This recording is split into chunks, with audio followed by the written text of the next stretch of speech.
La razón por la que estoy escribiendo esto ahora y no antes es porque solo me acordé de esto el otro día. Iba manejando a la tienda con mi hijo y él quería que escuchara una canción. Ni siquiera recuerdo las palabras, solo recuerdo que la melodía me llevó a un lugar que había enterrado en mi memoria con la esperanza de que fuera olvidado. Ahora no puedo sacarme de la cabeza la boca de esa anciana. Esto ocurrió en 1987. Estoy segura de la fecha debido al terremoto de Mexicali. Justo en ese momento estaba pintando una pared en el comedor de otro color cuando sucedió, y terminé dejando manchas de pintura por toda la pared, mientras corría a sujetar nuestro acuario exageradamente grande, para evitar que se cayera de la endebleza del soporte en el que estaba. Esto ocurrió en Mexicali, Baja California. Mi novio en ese momento no era muy bienvenido en la casa de mi madre, porque ella no podía quitarse la mala sensación sobre él. Así que, siendo joven e ingenua, me mudé de su casa y encontré un lugar en la misma ciudad con él. Ojalá le hubiera hecho caso. Era un bungalow pequeño de un dormitorio. Al principio nos llevábamos bien, pero parecía que las cosas cambiaron a medida que pasaban los meses y empezamos a pelear más. Pensé que era extraño que yo, la ama de casa, ni siquiera quisiera convertir esa casa en un hogar. Había una extraña sensación en ese lugar, y se volvía más oscura mientras más tiempo nos quedábamos. Al entrar por la puerta de cristal parcial en el lado izquierdo, había dos puertas de cristal blanco en la estantería empotrada a ambos lados de una chimenea. Luego el comedor y en la parte de atrás estaba la cocina. El dormitorio estaba a la derecha. No podíamos pagar un marco de cama, así que nuestro colchón estaba en el suelo bajo la ventana, y eso era lo único que había ahí, aparte del reloj. Había una sensación de malestar en ese dormitorio que no podía entender. Me sentía muy deprimida ahí. Pequeñas cosas sucedieron en toda esa casa desde el momento en que nos mudamos, pero solo nos reímos hasta que dejó de ser gracioso. Parecía que cuando estábamos en desacuerdo entre nosotros, se intensificaba de manera oscura. Muchas veces mi novio simplemente se iba y me quedaba sola, a veces por días. Pensé que lo hacía a propósito porque sabía lo asustada que estaba de estar allí sola. Al principio estaba bien, no tenía miedo de nada, hasta que una de esas noches estaba durmiendo y fui despertada por un ruido extremadamente fuerte que me dejó los oídos zumbando. Me levanté y primero miré por la ventana pensando que era algo afuera, pero las calles estaban tranquilas. Revisé la casa, pero no había nada fuera de lugar. La siguiente noche sucedió nuevamente, más fuerte que antes, solo que esta vez miré el reloj antes de revisar la casa y eran las 5 a.m., en punto. Mi habitación estaba helada. Intenté volver a dormir, pero escuché los sollozos apagados de una mujer. Literalmente tuve que levantar la cabeza de la almohada para escuchar, pero no había nadie alrededor. Al día siguiente mi novio llegó a casa y con unas pocas palabras y algunas flores escogidas, todo fue estúpidamente perdonado. Le conté lo que había sucedido, pero lo ignoró diciéndome que podría haber sido un disparo de escape o las tuberías, y me lo creí. Una tarde temprano después de cenar íbamos a ver la televisión en el sofá de la sala, y me disculpé para ir al baño. Seguía escuchándolo gritarme cosas, pero no podía entender realmente qué decía. Abrí la puerta y lo miré como preguntándole qué pasaba y se puso blanco, retrocediendo en el sofá con los ojos bien abiertos. Luego se levantó de un salto y corrió hacia la cocina mirando a su alrededor y revisando la puerta trasera. Salió diciendo que la puerta estaba cerrada por dentro. Después de que se calmó y pude entenderlo, me dijo que me estaba hablando en la cocina. Me preguntó por qué me había puesto un vestido de casa de abuela y estaba pidiendo aperitivos, y se estaba empezando a enojar porque no le respondía. No tenía respuestas. Hubo algunas veces que ambos vimos lo que parecía ser un adolescente sentado en el taburete del frente, a veces sosteniendo su cabeza entre las manos, pero cuando nos acercábamos parecía que nunca estuvo allí. Señalé caras en los cristales de la estantería que parecían estar hablando con nosotros mientras veíamos la televisión. Eran solo reflejos de algo que no estaba en la habitación, con sus características delineadas por las luces intermitentes de la televisión, pero después de un tiempo, las caras se volvieron más definidas. Al principio mi novio pensó que me lo inventaba hasta que lo vio por sí mismo. Escuchamos golpes en la puerta del dormitorio como si alguien estuviera golpeándola con el puño, incluso cuando no estábamos ahí, y la voz de un hombre mayor diciendo «vamos», haciéndonos correr afuera un par de veces y luego sintiéndonos estúpidos sentados afuera. Así que volvimos a entrar y nos quedamos asustados el resto del día. Llamé al propietario para preguntarle si algo había pasado allí o si podía hacer que parara, pero antes de que pudiera abrir la boca, él me preguntó si estaba llamando para quejarme de algo sobre lo que no tenía control. Al fondo escuché a su esposa decir, ¿es esa pareja joven? Quieren mudarse, ¿verdad? Ahí va otra. Sonaba como si eso les hubiera pasado muchas veces antes, así que eso realmente me enfureció. ¿Por qué nos alquilarían este lugar sin siquiera advertirnos?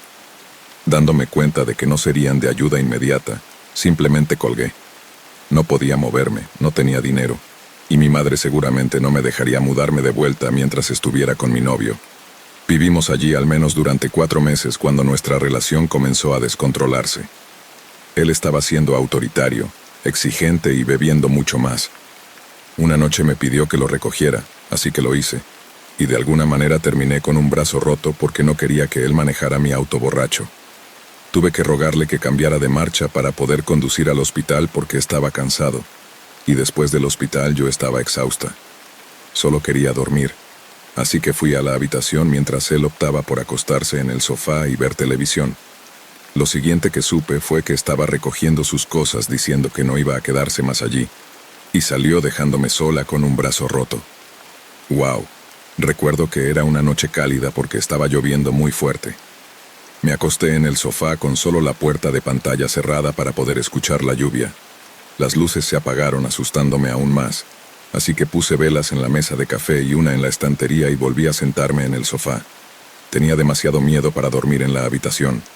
Me senté allí y vi esas caras. Una era una anciana, estaba frunciendo el ceño y su boca se movía como si estuviera tratando de sobreenfatizar para decirme algo o gritarme. Su rostro se hacía más grande como si se acercara al cristal y luego retrocedía. Seguía moviendo su dedo. Su cabello gris estaba liso y recogido con una diadema. Su boca solo se abría y se cerraba y la luz de las velas brillaba en sus dientes inferiores. Sus dientes se veían un poco, no sé, largos y viejos, si eso tiene algún sentido. Luego estaba un hombre de mediana edad que no me miraba directamente. Parecía molesto, pero no conmigo, más como con todo y todos. Y luego un adolescente llorando. Su rostro estaba lleno de desesperación. Pude distinguir las palabras por favor y no, no, no. Luego se puso la mano en la cara. Verlo me hizo llorar y sentí un peso en el corazón. Me di cuenta de que era el chico de nuestro umbral. Debo haberme sentado allí durante horas con las mantas hasta la nariz hasta que las luces se encendieron y me quedé dormida. A la mañana siguiente bajé a la tienda de la esquina y llamé a mi madre, que se alegró de que estuviera lista para volver a casa. Antes de entregar las llaves, mi madre tuvo algunas palabras con el propietario. Le dijimos que había bendecido el lugar antes de que me mudara y esperaba que hubiera funcionado. También le dijo a mi madre que compró el lugar ya embrujado. Todo lo que sabía de la excavación era que eran 2 bungalows juntos, pero uno se quemó. El que yo estaba alquilando era donde vivía una anciana cuyo hijo adulto cayó en tiempos difíciles porque era alcohólico. Perdió a su esposa y no podía mantener un trabajo, así que él y su hijo adolescente se mudaron con ella. Su hijo estaba tan inestable que encontró una pistola en la casa y se disparó en la habitación, y su abuela murió de un ataque al corazón poco después. No sabía qué le pasó al hombre. Hablar de un rodeo. No sé por qué esa canción o tal vez la luz reflejada en la lluvia en mi parabrisas me hizo pensar en la boca de esa anciana, pero lo hizo. Ahora entiendo un poco más por qué no me gustan las cosas reflectantes en mí.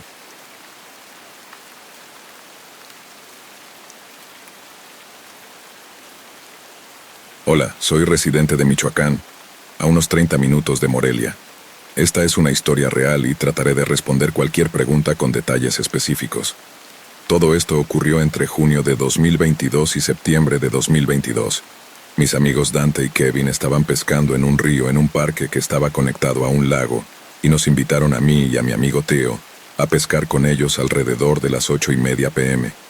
Ninguno de nosotros estaba muy interesado en pescar, pero fuimos solo para pasar el rato porque nos llevábamos bien. Cuando llegamos, nos saludaron y nos dieron una breve explicación de cómo había ido la noche hasta ese momento. En resumen, la pesca no estaba yendo bien, pero lo estábamos pasando bien. También mencionaron casualmente, en tono de broma, que habían escuchado movimientos a su alrededor, Y Kevin dijo algo así como, «No te preocupes, Sam, lo enfrentaré con mis propias manos». Han pasado 2 años, pero estoy casi seguro de que dijo algún comentario arrogante en ese sentido. Kevin es el tipo de persona que diría algo así. Todos lo tomamos a la ligera y pensamos que era divertido, así que terminamos pasando un rato alrededor de la fogata. Aquí hay algunas cosas destacadas que sucedieron desde entonces, hasta que lo vimos por primera vez. Arrojamos una batería muerta de una linterna al fuego para ver qué sucedía. No sé si las baterías te hacen ver cosas extrañas, pero lo hicimos. No creo que explique que todos hayamos visto lo mismo, incluso si tuvo algún efecto en nosotros. Dante tomó una cerveza y Kevin también, pero Theo y yo somos personas sobrias. No pescamos nada, lo cual fue un poco decepcionante. Alrededor de las 10 p.m., todos estábamos listos para irnos a casa porque ya estaba muy oscuro y la pesca no estaba siendo buena. Estábamos a punto de empezar a empacar. Este parque tiene un sendero pequeño y al final hay un gran lago abierto. Pensé, antes de irnos definitivamente, podríamos caminar hasta el lago para verlo y luego regresar al estacionamiento. Todos estuvieron de acuerdo con esta idea y estábamos a punto de empezar a caminar cuando, una vez que estuvieron casi listos, decidí adelantarme un poco. Caminé unos 100 metros por el sendero hasta que vi algo blanco enorme moverse desde el lado derecho del camino hacia el lado izquierdo, bastante lejos. Honestamente, esto me asustó muchísimo, pero no tenía linterna, y sinceramente, pensé para mí mismo, eso pareció espeluznante, pero podría haber sido un ciervo y podría estar volviéndome loco. Así que volví al grupo. Como era 2 años más joven que Dante y Kevin, no quería mencionarlo después de que terminaron de empacar. Nos preparamos para caminar y avanzamos un poco más por el sendero de lo que lo hice por mi cuenta. Alguien tenía una linterna y la apuntó hacia abajo por el sendero, y fue entonces cuando todos lo vimos. Al ser hace 2 años, no recuerdo todo al 100%, pero aquí están las cosas que sé. Lo vi caminar en 4 patas. Sus articulaciones no se movían cuando caminaba, no tenía pelo, solo piel pálida. Era delgado y se podía ver su columna vertebral sobresaliendo de su espalda, de la misma manera que se pueden ver las costillas de alguien cuando están desnutridos, y tenía un cuello corto con una cara no identificable. Probablemente medía entre 1,90 m o 2 metros de altura. Caminaba muy rápido de un lado a otro y genuinamente sentí que era malvado. Para darte una mejor descripción, llamé a mi amigo Kevin y le expliqué que iba a publicar esto, y le pedí que hiciera su mejor esfuerzo para describirlo. Lo único que difería en su descripción era que se mantenía en 2 patas y era un poco más alto. Después de la llamada con Kevin, llamé a mi otro amigo Dante y le pedí lo mismo. Dio una descripción mucho más detallada. Caminaba en 4 patas, pero se levantó una vez y se puso en 2 patas traseras. Era como si las 2 patas delanteras fueran brazos, de modo que también podía caminar sobre ellas. Dijo que la criatura era larga, que las articulaciones no se movían. También dijo que no tenía pies, pero eran como muñones, lo cual recuerdo y estoy de acuerdo con eso. La piel parecía estirada sobre su cuerpo hasta el punto de que se podían ver los huesos. Era como si llevara una camiseta que le quedaba demasiado ajustada. Volviendo a la historia, después de verlo, todos nos quedamos asombrados y paralizados por el miedo. Pregunté, «Todos vimos eso, ¿verdad?» Y todos dijeron que sí. Theo estaba detrás de nosotros, así que no vio todo, pero está de acuerdo en que vio un destello blanco y que algo sucedió. Inmediatamente nos dimos la vuelta y empezamos a caminar hacia el auto. Dante y yo mirábamos hacia atrás, donde lo vimos, mientras Kevin y Theo miraban hacia adelante, guiándonos de regreso al estacionamiento. Una vez que salimos del sendero boscoso, Dante dijo que lo vio por segunda vez, observándonos mientras nos íbamos, afirmando que debe haberse adentrado en el bosque unos 10 metros y mantuvo el paso con nosotros mientras nos íbamos. Recuerdo subirme a mi auto asustado, pensando que debíamos haber visto a un skinwalker, pero ahora no estoy tan seguro después de todo este tiempo. Todos creemos al 100% en lo que vimos, y después de hablar con Theo, Kevin y Dante, sabemos que lo que pasó, pasó. Vivo a unos 6 o 7 minutos de donde ocurrió esto y honestamente tengo miedo de que algún día lo vuelva a ver.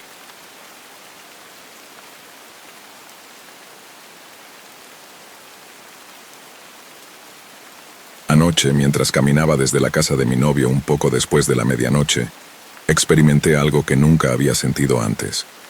Conozco a mi novio desde hace 6 años, así que voy allí todo el tiempo, y nunca había sentido algo así. Su propiedad está rodeada de bosques por un lado y hay algunas casas dispersas aquí y allá. El camino que tomo hacia mi casa está en una colina.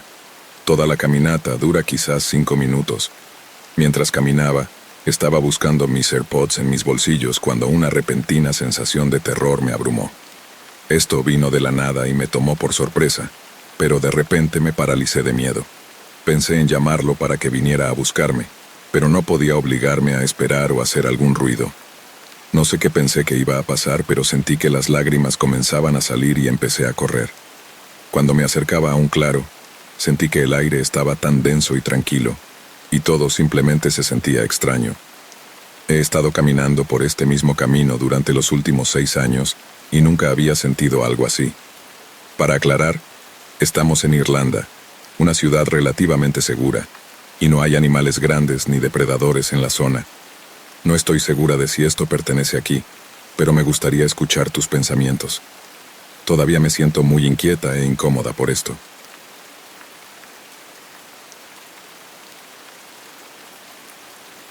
Rock Island es un parque estatal ubicado en la punta del condado de Door en Wisconsin, en el lago Michigan.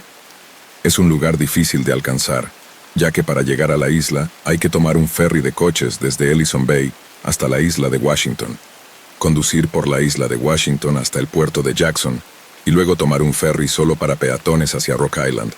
No se permiten vehículos ni bicicletas en Rock Island, aunque la isla es relativamente pequeña, con aproximadamente 975 acres.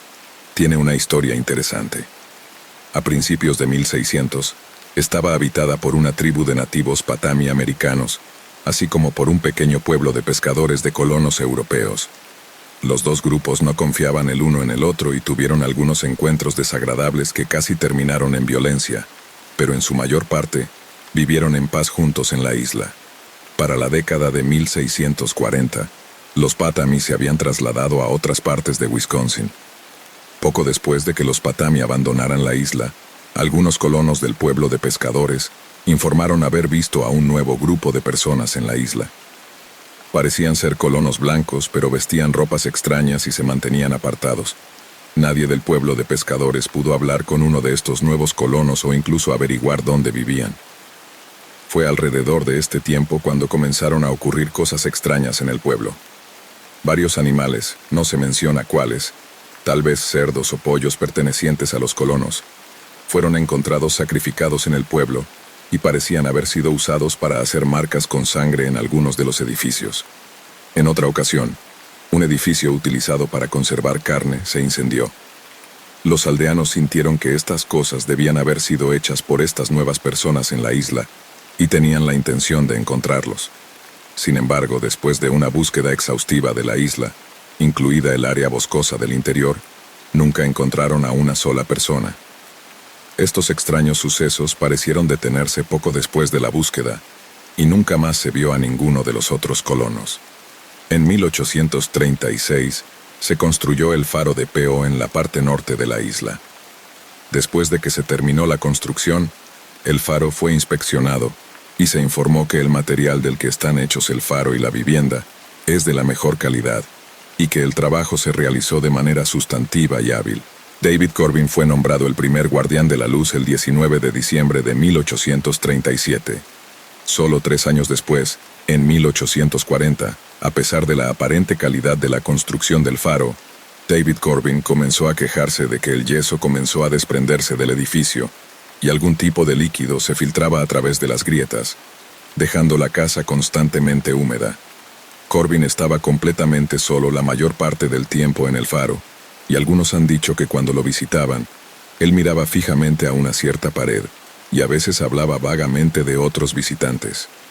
En 1845, después de 8 años de relativa soledad en el faro, un inspector visitó al guardián del faro y determinó que aunque Corbin estaba cumpliendo con sus deberes, actuaba de manera extraña. El informe oficial dice que el inspector ordenó a Corbin que tomara un permiso de ausencia de 25 días para encontrar a una persona que viviera con él en el faro. Sin embargo, algunos piensan que el inspector se sorprendió por el estado mental de Corbin, causado por años de soledad, y pensó que sería mejor que pasara algún tiempo lejos de la isla. En 1852, Corbin supuestamente enfermó y murió en diciembre de ese año en el faro. Fue enterrado en un pequeño cementerio justo al sur del faro. El siguiente guardián del faro también informó la rápida deterioración del faro. Algunos amigos que habían visitado al nuevo guardián dicen que hablaba de ver cosas extrañas en la casa por la noche, pero no daba detalles sobre lo que había visto. En 1858, después de solo 22 años de servicio, el faro original fue derribado y se construyó uno nuevo. A partir de ese momento, los guardias del faro requerirían tener un guardián asistente o una familia con ellos en el faro. No se informaron más sucesos extraños en el libro de registro del faro, aparte de fuertes tormentas y naufragios ocasionales, excepto el 20 de enero de 1876. El guardián en ese momento, llamado Betts, informó que vio a 2 hombres intentando remar hacia la tierra firme desde la isla de Washington. Escribió que poco después de su partida, se desató una terrible tormenta y nunca llegaron a su destino. Más de 3 meses después, el 3 de mayo de 1876, Betts escribió que los 2 hombres que se perdieron en enero pasado han sido vistos varias veces, una vez desde el faro de Caney y una vez desde Jacksonport. Los hombres aparentemente estaban congelados y sentados erguidos en el bote entre un montón de hielo. En el último informe, todavía estaban a la deriva. No hay muchas esperanzas de que sean encontrados y enterrados. Para 1900, la mayoría de los habitantes de las islas se mudaron a áreas de pesca mejores en el lago Michigan. En 1910, un exitoso empresario e inventor llamado Chester Thorson compró toda la isla, excepto la tierra que ocupaba el faro en el norte. Utilizó la isla como un refugio de verano privado desde su negocio en Chicago. Thor Anderson es responsable de los edificios y estructuras únicos y misteriosos que todavía están en la isla hoy. En el extremo sur de la isla construyó una gran sala de piedra que tiene un garaje en el nivel inferior. Se construyó una torre de agua de piedra en el lado este de la isla y se construyó una imponente puerta de madera en el extremo oeste de la isla. La gran sala se usaba para almacenar la inmensa colección de libros de T.H. Anderson. Tenía más de 11,000 libros y se rumoreaba que poseía algunos libros muy raros sobre lo oculto en su colección. Thor Anderson murió de insuficiencia cardíaca el 6 de enero de 1945, aunque algunos han especulado que vio algo que realmente lo asustó hasta la muerte. No pude encontrar escritos de Thorson que mencionaran que experimentara algo extraño en la isla después de su muerte. Varias iglesias y universidades estuvieron interesadas en su colección de libros, pero la prestó a la Universidad de Wisconsin-Madison con la condición de que tuvieran que comprarla por $300,000, lo cual hicieron. Alguna de esta historia es difícil de encontrar en Internet, pero hay un par de carpetas en la gran sala que tienen mucha de esta documentación.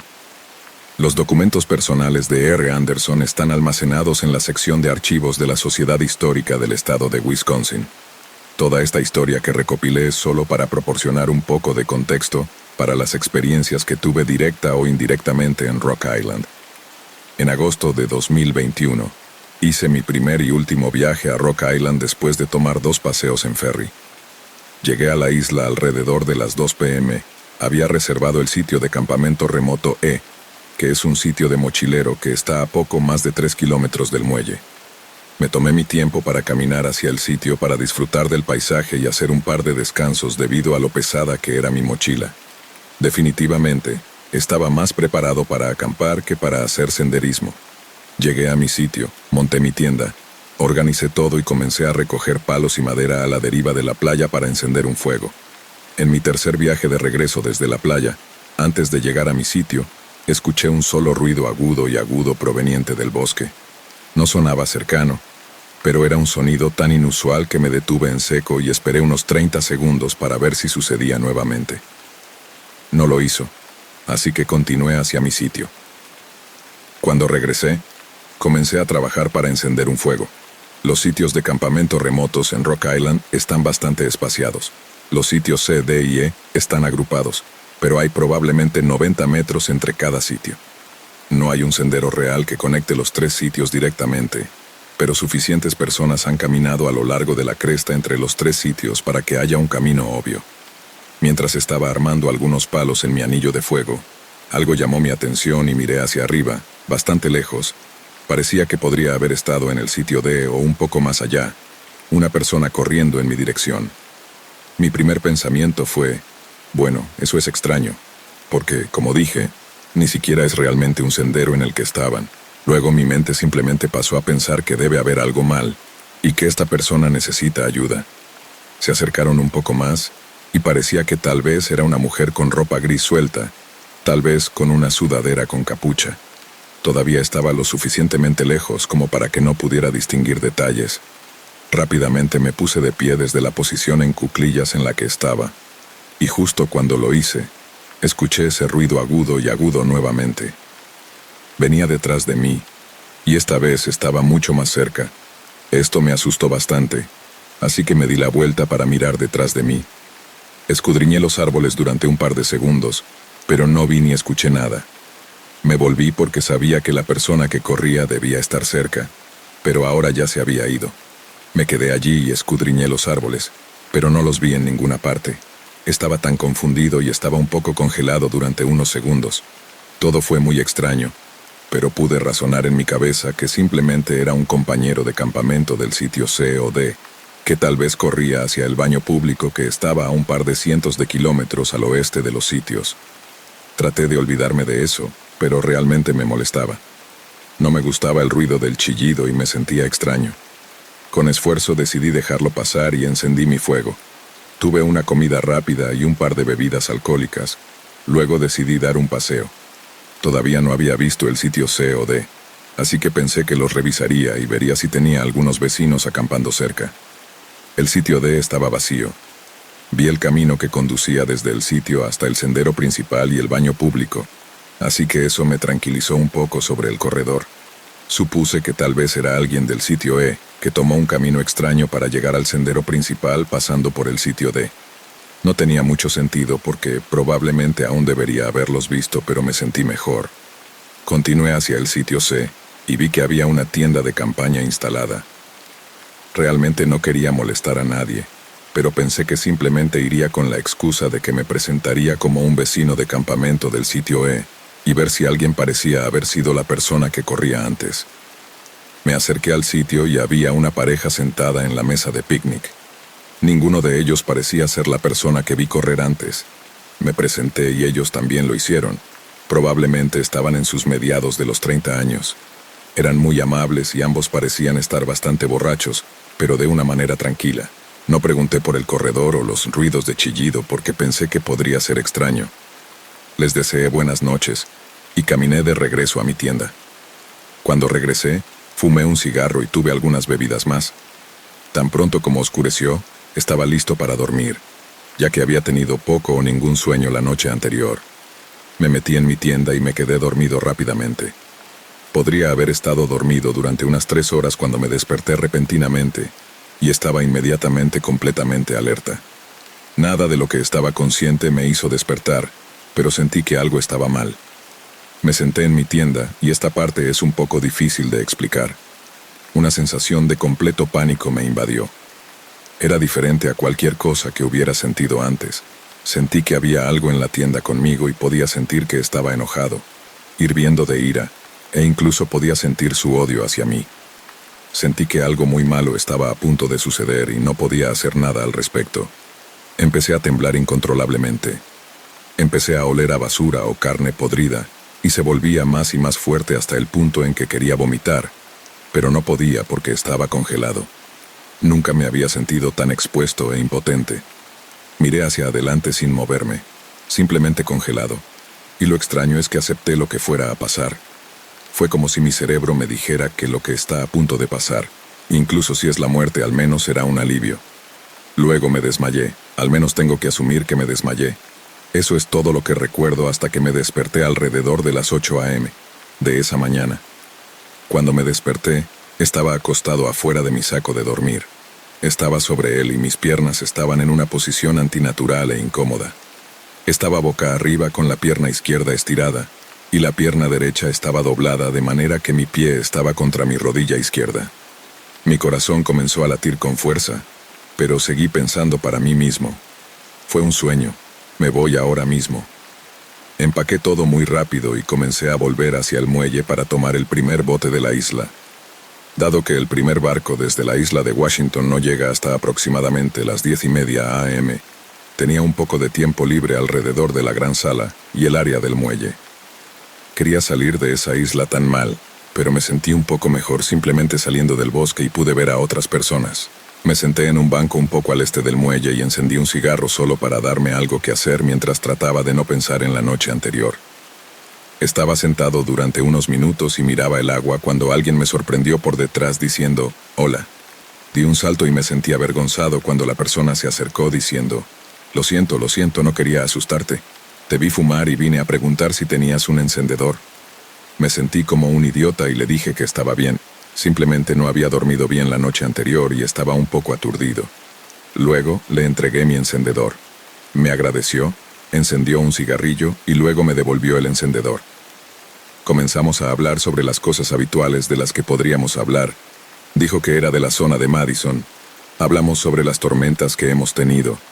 Parecía ser un tipo muy aficionado a los deportes y hablaba sobre sus planes de mudarse a la isla de Washington. Fue una conversación normal y agradable y me quitó la mente de la noche que había tenido por un rato. Parecía ser un tipo bastante agradable. Luego, naturalmente, me preguntó en qué sitio había estado acampando. Le dije que estaba en el sitio E las últimas 2 noches, y él dijo que generalmente reservaba ese sitio, pero que yo debía haberlo reservado antes que él. Dijo que reservó el sitio D las 2 últimas noches. Me sorprendió esto porque no había ni tienda ni nada en el sitio D las 2 veces que pasé por allí. Le dije esto y él dijo que viene a la isla unas pocas veces al año y que tienes que reservar un sitio, pero en realidad acampa en diferentes áreas de la isla. Le pregunté dónde acampa y me dijo que la mayor parte del tiempo acampa en el este. Cementerio. También le gusta acampar en los bosques al sur del faro. Me dijo que una vez encontró las ruinas de una pequeña casa de troncos en el bosque y que iba a intentar encontrarla nuevamente y acampar dentro de ella. En este punto, comencé a cambiar de opinión sobre este tipo. Todavía no había dormido desde la noche anterior y no quería acampar cerca de alguien que claramente tenía problemas mentales. Me levanté y dije que tenía que volver a casa y esperar mi barco. Me agradeció por el encendedor nuevamente y se quedó sentado en el banco fumando. Luego se me ocurrió, ¿y si este era el tipo que vi correr anoche? Así que me di la vuelta y miré hacia atrás para ver si todavía estaba allí. Había desaparecido. Me sentí un poco incómodo, pero no me preocupé demasiado. Todavía no estaba seguro de lo que había sucedido la noche anterior, pero era hora de irse. Terminé en el segundo ferry que salía de la isla, que es el primero que puede llevar mi coche, y regresé a casa en menos de 3 horas. Cuando llegué a casa, simplemente me duché y dormí hasta la mañana siguiente. No he pensado mucho en ese viaje a Rock Island hasta hace poco cuando encontré algunos de los documentos que mencioné en una carpeta en mi gran sala. No estoy seguro de si me gustaría volver a esa isla pronto. Era hermoso y estoy seguro de que la mayoría de las veces es un gran lugar para acampar. Tal vez solo necesito hacer otro viaje para superar esa experiencia y ver que realmente no hay nada de qué preocuparse.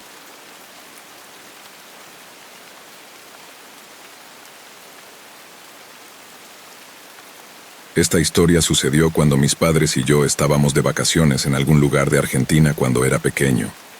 Fuimos a una pequeña playa en algún pueblo costero, donde inmediatamente me metí en el mar con mis gafas de natación puestas. Luego me arrastré sobre algunas rocas y caminé por ellas hasta que noté un cangrejo sentado en las rocas. Intenté atraparlo cuidadosamente, pero seguía escapándose. Esto continuó hasta que lo seguí hasta un punto donde la pequeña bahía en la que estaba terminaba y comenzaba el océano abierto. En ese momento, decidí que sería una buena idea saltar al agua abierta para ver si había algo interesante allí. Salté y de inmediato sentí el frío del agua real del océano. Lo peor fue que, incluso con mis gafas puestas, no podía ver nada debajo del agua. Me encontré con un gran vacío negro, sin peces, sin plantas, sin rocas, nada. Inmediatamente di la vuelta y comencé a nadar de regreso tan rápido como pude, y desde ese momento nunca más he ido más allá de la orilla.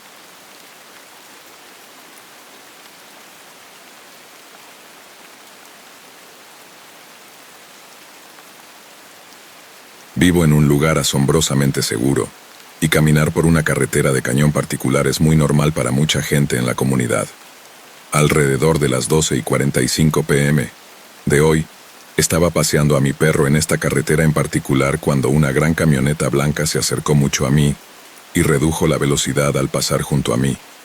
Continuaron su lento avance durante unos 15 metros hasta que se detuvieron y dieron la vuelta. Afortunadamente, tuve una sensación espeluznante y corrí hacia el bosque en el lado de la carretera. Le di el beneficio de la duda y consideré que estaba reaccionando exageradamente hasta que una mujer encantadora en una camioneta, gracias, quien quiera que seas, siguió a la camioneta y dio la vuelta para preguntarme si estaba bien porque estaban realmente sospechosos de la camioneta, y luego me avisó que aún podía ver la camioneta blanca detenida más adelante en la carretera donde me había pasado por primera vez. Afortunadamente pude correr hacia un edificio comunitario cercano y eventualmente vi la camioneta alejarse. ¿Fue esto realmente sospechoso? ¿Estábamos ambos exagerando? No lo sé. Solo estoy agradecido y espero que haya más mujeres como esta dama en la camioneta.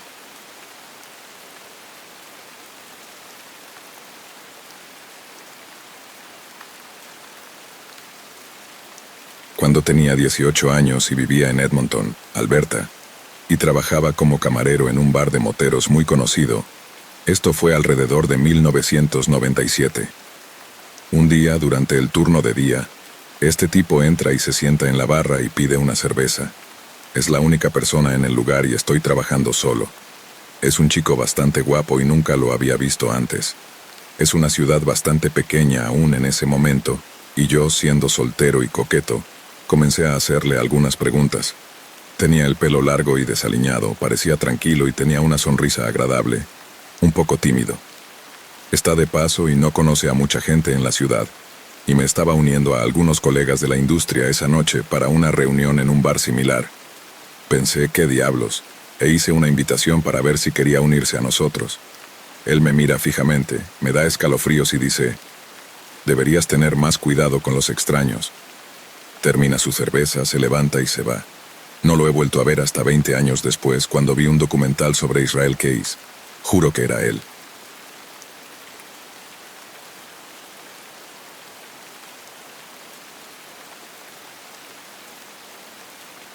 Hace unos 20 años vivía en un apartamento muy bonito que estaba junto a un arroyo.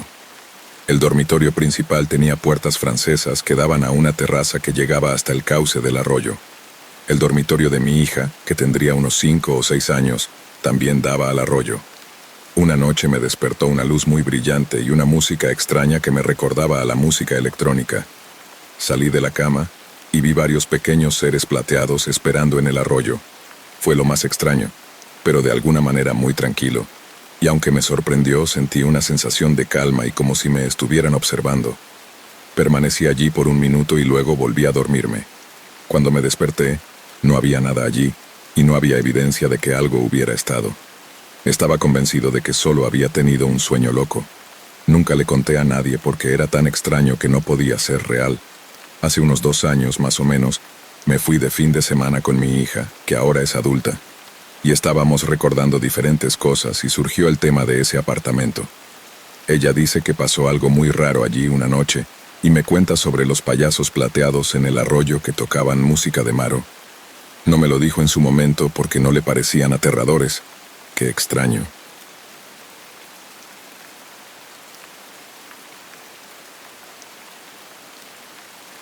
Estaba en una ciudad nueva tratando de volver a mi hotel. Estaba empezando a oscurecer, así que empecé a ponerme ansioso y aumenté mi paso, aunque estaba en una calle principal y aún había mucha gente a mi alrededor. En mi prisa, giré por el camino equivocado.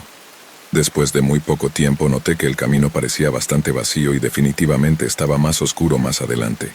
Me dio escalofríos, lo que me hizo darme cuenta de que había girado por el camino equivocado. Así que di la vuelta para regresar a la calle principal, y ahí fue cuando noté que algún tipo caminaba cerca detrás de mí. No estoy seguro exactamente de cómo explicar lo cerca que estaba de mí. No tan cerca como para invadir mi espacio personal, pero estaba cerca. También se veía espeluznante. Llevaba un suéter negro con la capucha puesta, y sus manos estaban en el bolsillo frontal de la capucha, y parecía que podría estar agarrando algo. Solo alcancé a verle de frente porque justo después de que me volteé, él también se dio rápidamente la vuelta y se alejó apresuradamente de mí. Volvió a la calle principal y luego desapareció al doblar la esquina, No sé si me estaba acechando, pero fue muy raro. ¿Por qué se dio la vuelta justo después de que yo lo hice y por qué se alejó así?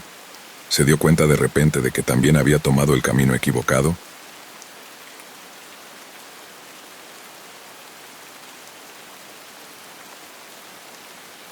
No soy detective, pero sucedió algo en mi sociedad de apartamentos. Es una sociedad cerrada con 5 edificios, y una mañana había una gran multitud frente a uno de los edificios. Resulta que una mujer acababa de saltar desde el 5.º piso hasta el área del vestíbulo del ascensor, alrededor de las 3 de la mañana aproximadamente.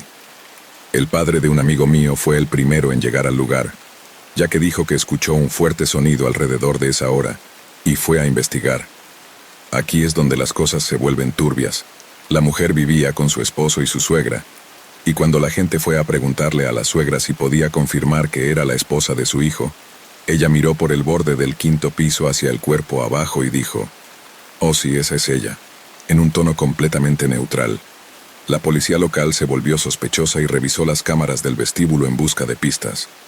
Resultó que el esposo había intentado estrangularla debido a las marcas de cuerda en su cuello, y luego la llevó al 9.º piso y la arrojó. La pieza clave: la cámara mostraba sus zapatillas cayendo 5 minutos después de que su cuerpo golpeara el suelo.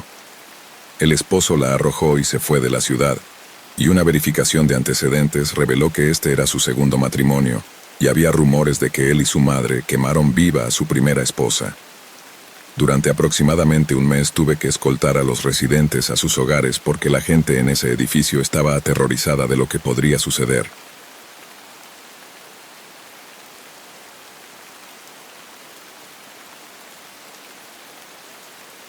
Permíteme comenzar diciendo esto. He estado cortando cabello durante más de 20 años. Mi primera peluquería estaba en el barrio, y el problema de tener una peluquería en el barrio es el mismo que tener una peluquería en el barrio en cualquier parte de Estados Unidos. Es peligroso. Ahora, para aquellos de ustedes que creen que no hay peligro en los barrios negros, el barrio y todos los barrios negros no son el barrio. Al igual que todos los barrios latinos no son el barrio. Al igual que todos los barrios de gente blanca del campo no son el barrio. El barrio es un término general que describe un lugar donde ocurren crímenes violentos. No está basado en la raza, está basado en la actividad. Para aquellos que intentarán decir que lo que estoy diciendo es racista, no lo es. Hay barrios en todo Estados Unidos, y lo único que todos los barrios tienen en común es el factor de peligro. Robos de coches, secuestros, robos, violaciones y pillajes. Nadie quiere vivir en el barrio. No crean lo que ven en la televisión. No crean a estos raperos rapeando sobre estar en el barrio y estar orgullosos, porque si fuera el caso, esos negros no dejarían el barrio tan pronto como tuvieran dinero. Ahora que hemos aclarado eso y lo hemos convertido en un hecho, permítanme contarles mi experiencia. Imagina una escena. Mi peluquería está en el barrio. No estamos hablando de un vecindario promedio.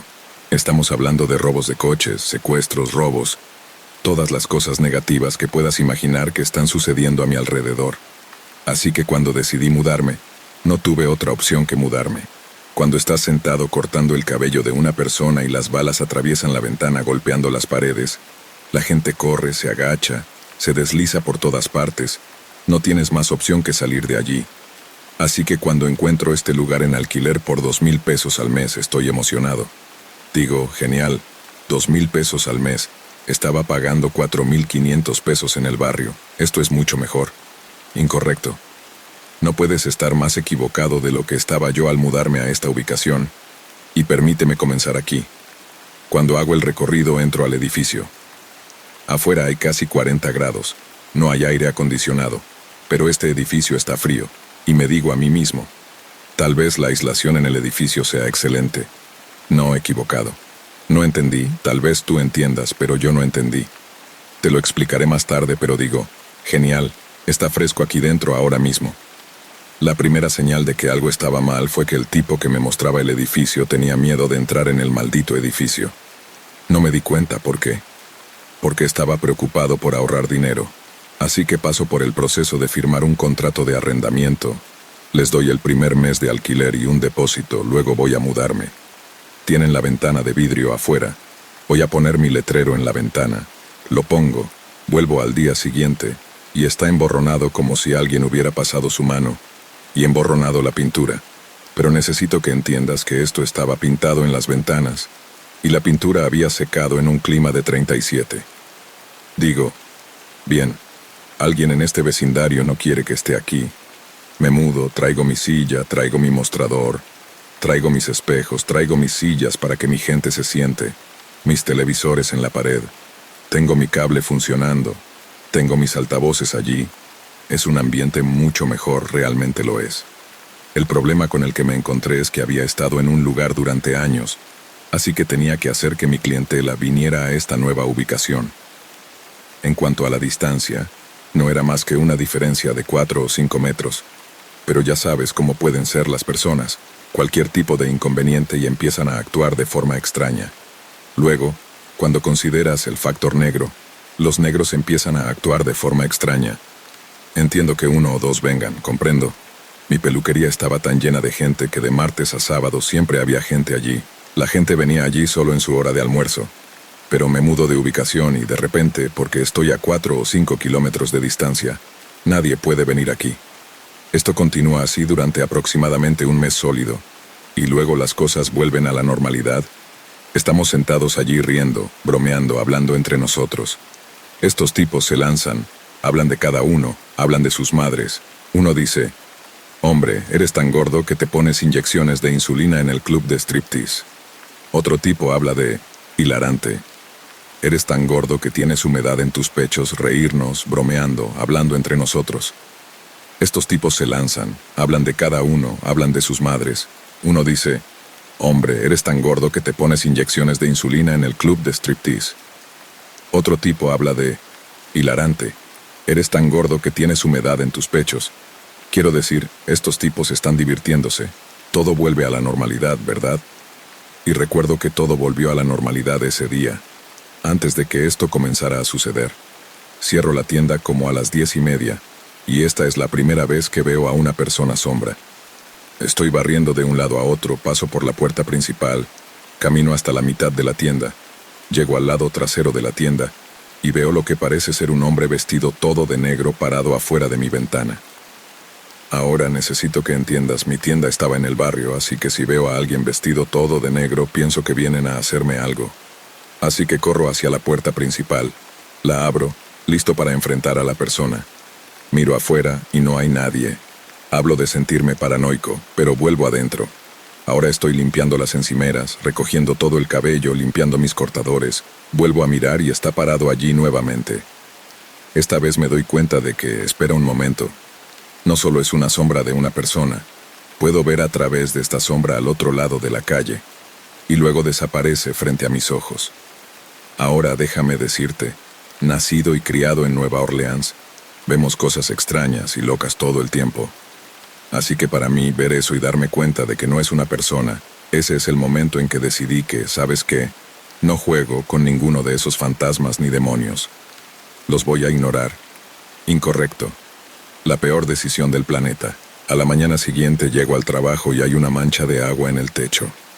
Necesito explicarte algo. Tenemos un techo plano y como tenemos un techo plano, pienso que hay una filtración en el techo. Así que llamo al propietario y le digo, oye amigo, me alquilaste este lugar pero el techo está goteando. Él me explica que es un techo nuevo en el edificio. Le digo que tiene que venir aquí y ver esta mancha en el techo. Así que viene, lo revisa y dice, oye hombre, esto no viene del techo, te lo prometo, este es un techo nuevo. Observa esto.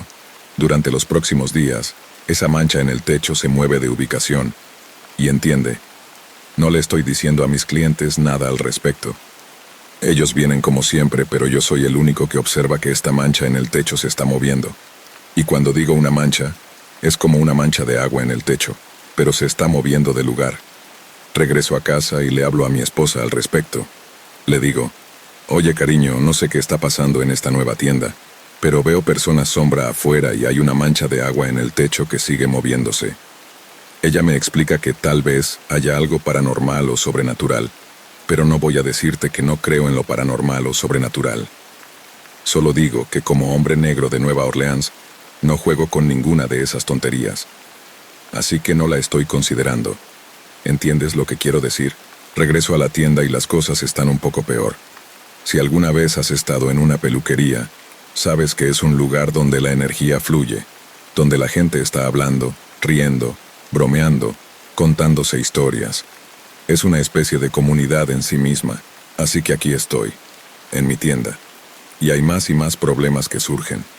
Me refiero a que la electricidad comienza a fallar, los cortadores se apagan, los televisores se apagan, se encienden solos.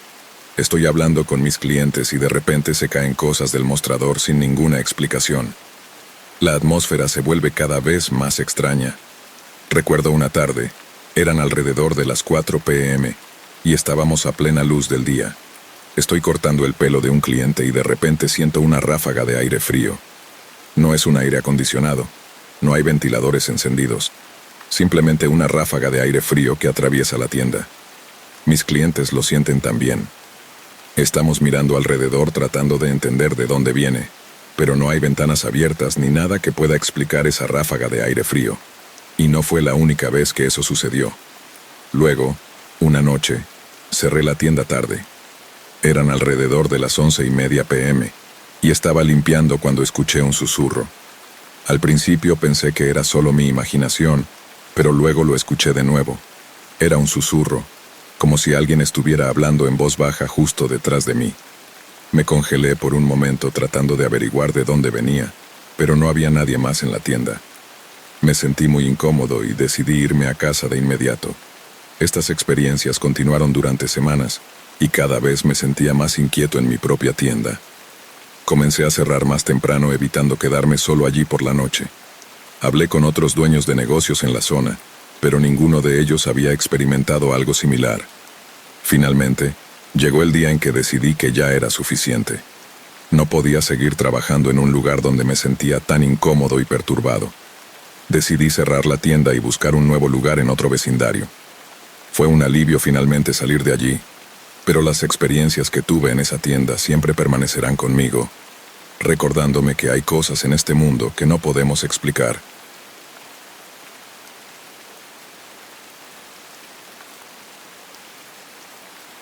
La próxima reunión a la que asistí, debo admitir que la estaba temiendo.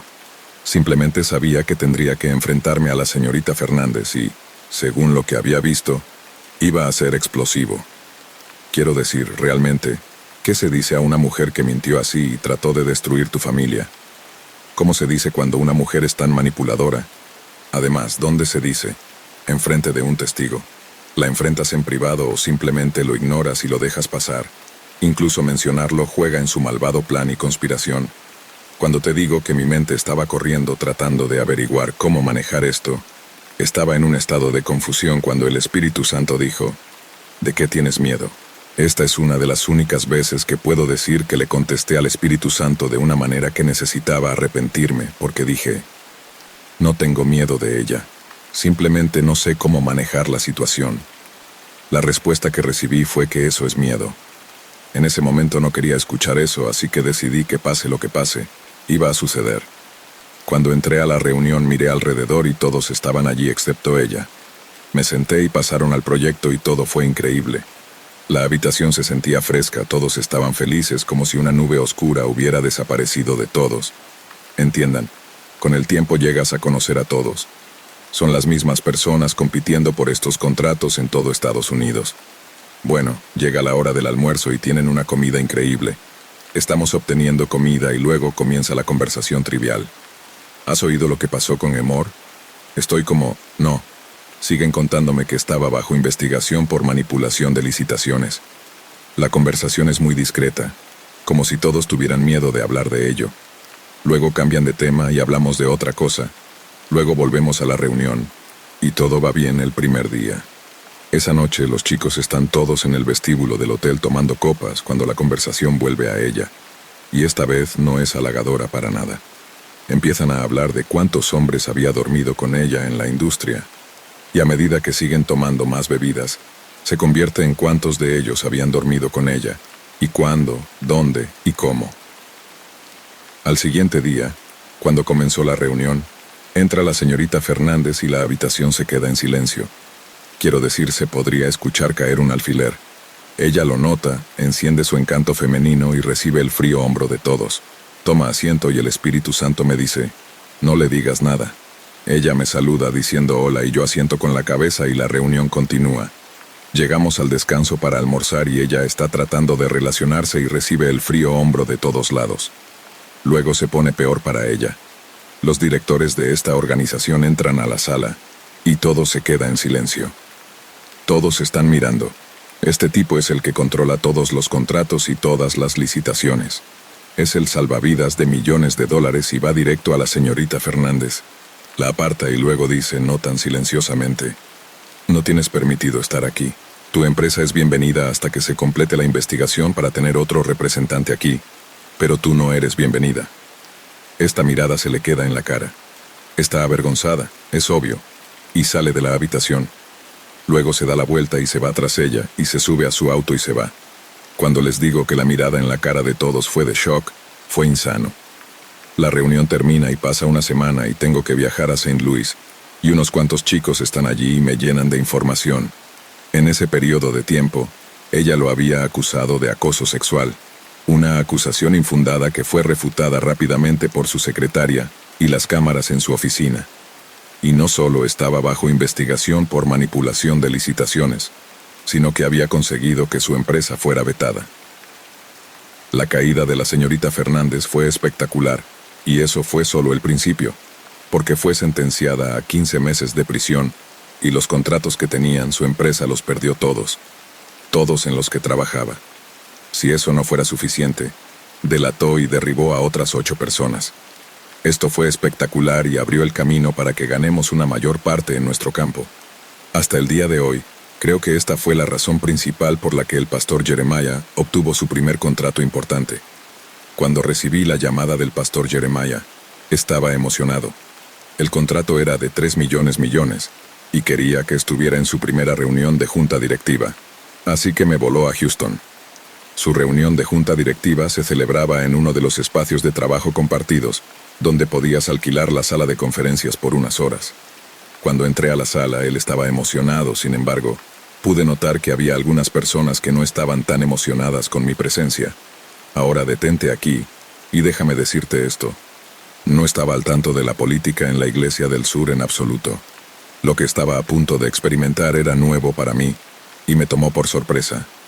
Mi relación con el Señor surgió de la guerra. No soy un ministro ni un predicador. Nunca me he presentado como tal y nunca lo haré. Ese no es mi llamado. Volviendo a la historia, cuando me senté en la mesa, había otros 4 hombres que estaban en su junta directiva. Los 3 hombres son negros. Soy la única persona blanca en la sala. Lo digo porque la raza jugó un papel dinámico en lo que iba a suceder en los próximos 3 meses. Sin embargo, la raza no fue el punto crucial de estos eventos, el Espíritu Santo lo fue. Estaba a punto de llevar a todos a la escuela, y sería una lección difícil para todos los hombres en la sala. Cuando el pastor Jeremiah me presentó, la recepción fue tibia, y luego comenzaron las preguntas. ¿Dónde nos conocimos? ¿Cómo nos conocemos? Y francamente yo tenía las mismas preguntas para estos hombres y no vine allí para una interrogación, así que les devolví la pregunta.